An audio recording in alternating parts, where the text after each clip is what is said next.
i-force on natin yung DC to DC nito para magkaroon ng 14 yan. Ipapakita ko lang sa inyo na kahit wala siyang ribbon, pwede natin mapapagana yung kanyang DC to DC. Lang tayo, ito Samsung na 50 inch. Ito yung kanyang power supply. Tapos ito naman yung kanyang mainboard. Isa lang yung ribbon na nanggagaling sa mainboard, tapos yung ating top board mayroon siyang kaputol. So ang problema ng unit natin, may backlight pero walang display. So yung mga ganitong modelo, brand, minsan may problema na talaga yung pinaka LCD nito. So ito tingnan natin yan. So may backlight siya pero wala siyang display.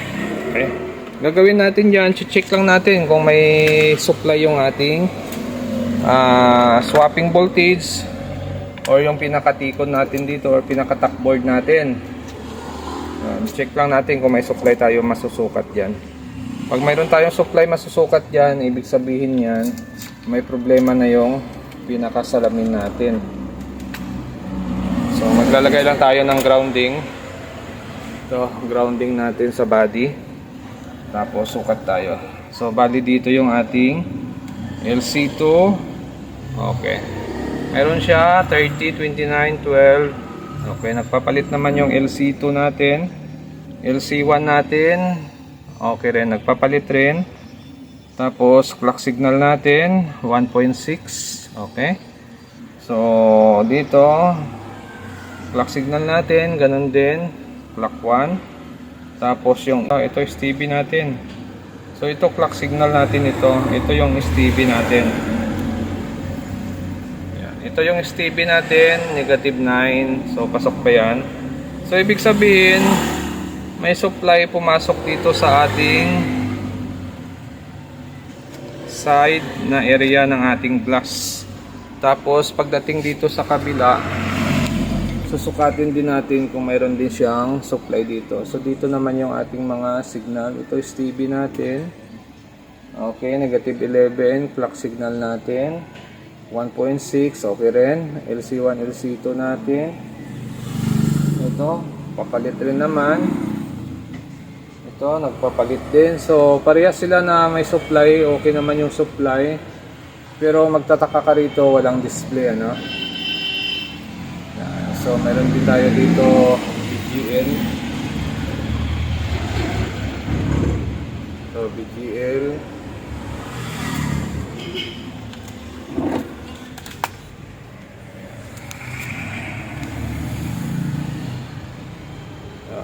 So BGL natin ito negative 11. Bcom ito yung Bcom positive 5. Okay, so pagdating sa clock signal, pasok naman lahat ng supply natin. Okay, so pansin natin kompleto lahat ng supply, ano, pero wala siyang display. So pag ganitong issue, yung pinakasalamin na natin ang bumigay na dyan. So negative na yung salamin natin dyan. Madalas talaga sa mga ganitong model, brand, ay complete supply, walang protection, walang protect sa panel, pero no picture, good backlight. So panel issue. So marami na tayong na-check na ganitong trouble, pare-parehas ang issue niya.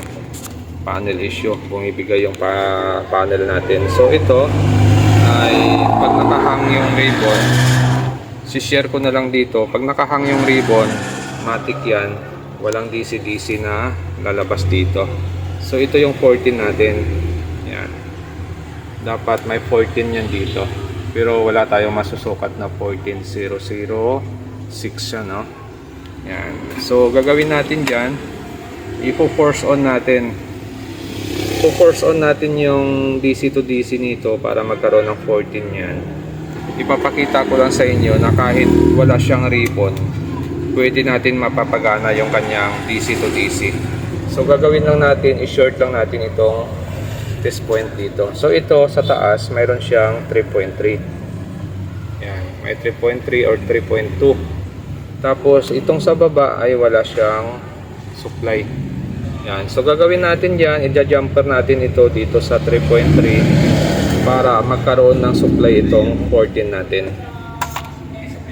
So ito na, bali nag-jumper na tayo dito. Tapos pansin natin nakatanggal naman yung ating ribbon. Yan. So check ngayon natin ito kung may 3.3. Yan, mayroon na siyang 3.3. Ngayon, check natin ngayon ito. Kung mayroon na siyang 14. Yan. So mayroon na siyang 14. So nagkakaroon siya ng 14 kahit walang ribbon. Basta ang gagawin nyo lang, i-jumper nyo lang ito. Yan yung protection sa kanyang DC to DC. Okay. So bali yan na lang yung isi-share ko sa inyo. Kasi yung problema ng unit natin ay panel issue.